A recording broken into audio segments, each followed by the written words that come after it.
And so when I think of change agent, hugely overused word, everyone thinks they're a change agent. Everyone thinks that they're transformational. Everybody thinks that that's it. And it's funny, I'll just make a side on this.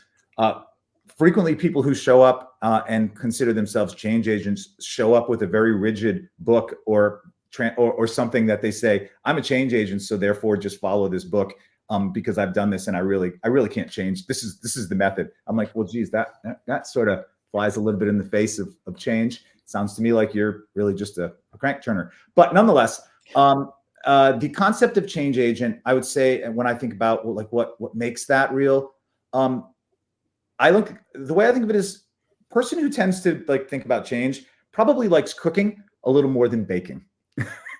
Is probably somebody who is a lot more comfortable, knowing what they want to arrive at the end, putting some stuff in a pan, putting some heat on it, flopping it around a little bit, and kind of working through it. I feel like that describes me to a certain extent. But I've learned a few things over the years too, which is when you see somebody who is successful driving change, they tend to be people who have not just an eye for broken things. The sales world is filled with people who can identify broken things. It's almost an exclusive, I think it's a gene that just hasn't been identified and mapped.